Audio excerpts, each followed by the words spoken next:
Hello, I'm Gary Korolev with Sovereign Wealth Management. Today we will be discussing our investment strategy going forward as we navigate these somewhat less predictable markets than we have been used to. Our two primary strategies are sovereign managed growth and sovereign managed stability strategy. So this is the approach we take. We blend these two approaches, these two models together. The growth strategy is all aggressive investments, and the stability strategy is conservative investments, and we blend the two based on our clients' preference in terms of growth versus risk. So let's get on with it and look at the details of our approach. First of all, a little bit about the current economic situation, and as you can see here, this is a chart of the US liquidity cycle, so how much money is in the financial system. And if we look at over the last few decades, it's actually a pretty predictable pattern. You can see that there is an upturn and a downturn. It's a sine wave, and it's about every 5 years, 5 to 6 years, that this cycle turns. And as you can see, the growth in liquidity has turned down, which means the liquidity is slowing down at this time, and it's not likely that we will see as healthy returns in the stock market, at least by this measure. There are many others, but this is just the only one that I wanted to show today to give some rationale for why we think this year may not be as easy to make bigger returns in as the last few years. Okay, so we're getting later in the cycle, and it's likely that we will see later in the business cycle a move towards more foreign assets, more real assets like commodities, and away from some of the high-flying tech stocks that we've seen do so well.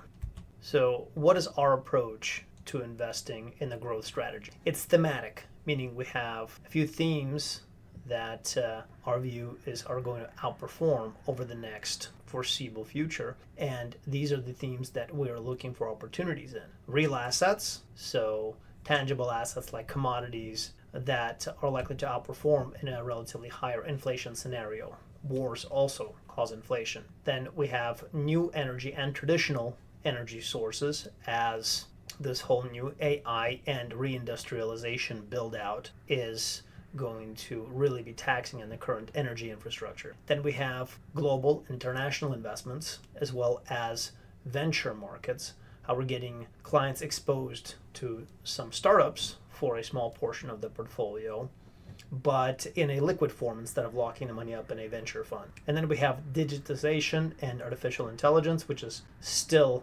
relevant in a portfolio. And we have strategic industries and onshoring, so critical rare earth metals, maybe nuclear enrichment, and so on. If we start with the real assets and energy, some of the ways we approach these investments in the portfolio would be investing in funds which hold physical silver, silver miners, physical gold, as well as farmland while paying a nice dividend, physical uranium, also uranium mining companies. Well, when we're talking about producing inordinate amounts of energy, generating that energy for these new data centers, one of the ways that it's done at this point is actually using fuel cells, which have a much less downtime than gas turbines do. So Bloom Energy, for instance, is one of those interesting plays that is sort of a AI adjacent picks and shovels type of a approach to playing the AI theme, because this is a company which it has a technology for generating energy with fuel cells and doing so in a chemical process, converting natural gas into energy versus using turbines. Very low downtime. And so this has been a great investment for our clients so far, and we think there's more opportunity there. We have, of course, Brazilian farmland, Brazil Agro.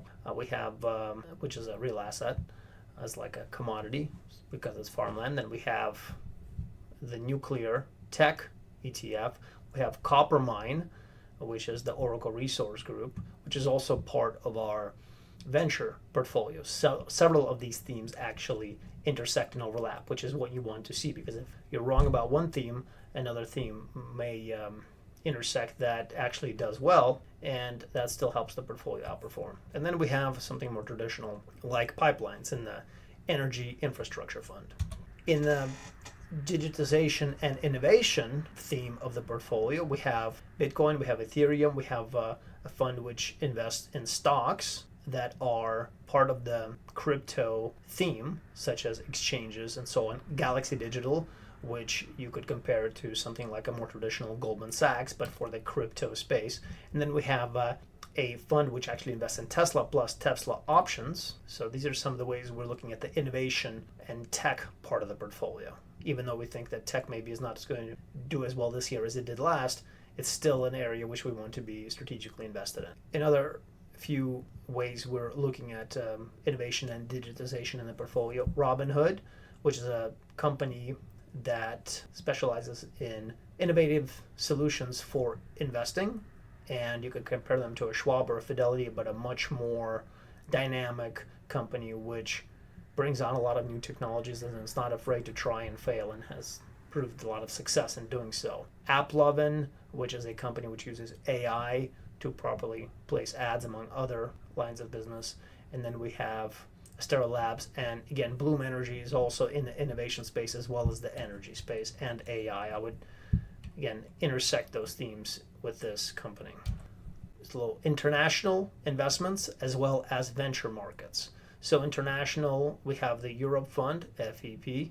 We have Brazil Agro, again, it's part of our real assets theme as well. ABAX Technologies is actually a startup. It's a exchange in Singapore, which trades natural gas, but they also have a new technology for delivery verification, and among others. And Adur Clean Technologies is a startup which is revolutionizing plastic recycling and making it profitable, as well as Oracle Resource Group, which is a copper mine. Again, that's part of our real asset play.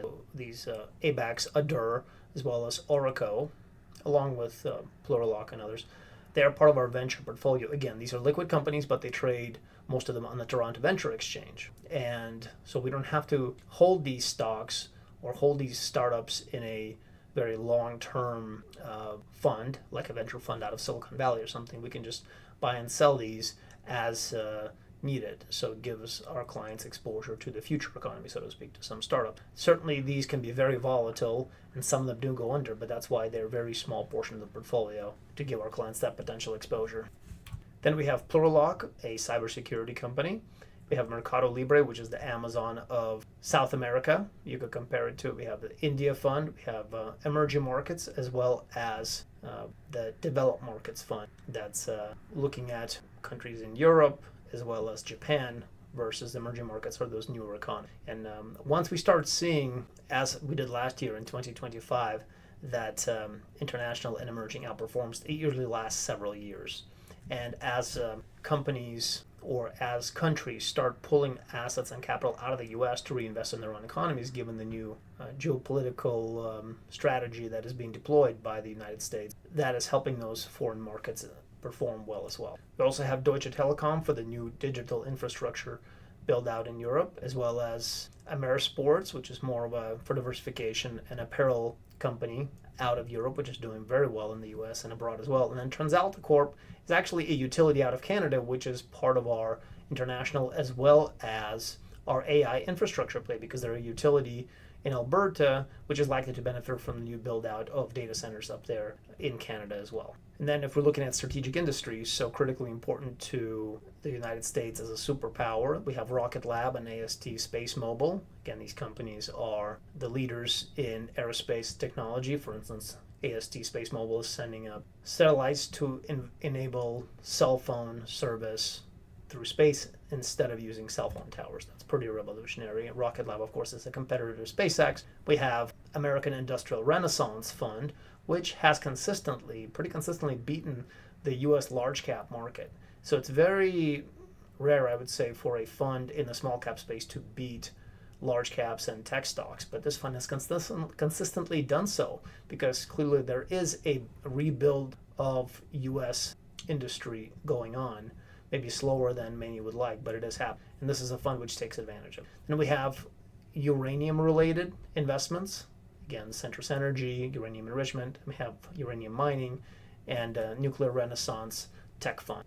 Now, given that this year is likely to have some churn, so to speak, and some volatility, we are allocating a substantial portion of our growth portfolio to this Simplify Income ETF, which actually has a income right now. It fluctuates somewhat, but it's about 12% right now, while having a 30% downside protection, downside barrier. It's not really a buffer, but it's a barrier for the first 30% downside on the stock market indices that's associated with the fund. So what you're looking at is if the indices are down 30% or more, then the client loses, potentially cut that out. So with that 30% downside protection, while at the same time getting a 12% yield, it's a nice way to get some return in a relatively dependable way in a sideways volatile market.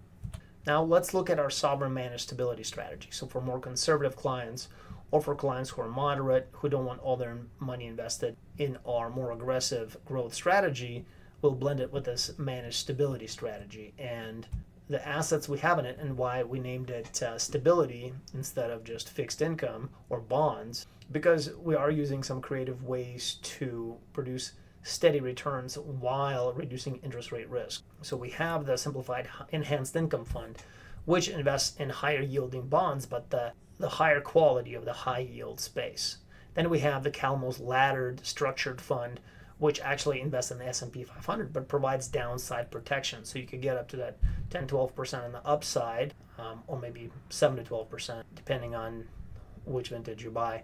But at the same time, you're getting downside protection. So it's going to have the volatility of a bond or even less than some bond funds. But you're getting gains tied to the stock market, not to interest rates. Then we have the barrier income fund, which we just discussed. It's part of this preservation strategy, or it's part of this stability strategy as well.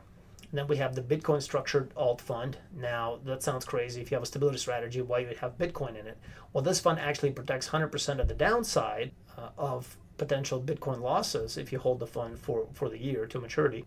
But on the upside, you get up to 10 or 12% gains if Bitcoin goes back up. So again, it's closer to a fixed income fund, and I would say actually more stable than some fixed income funds at this point.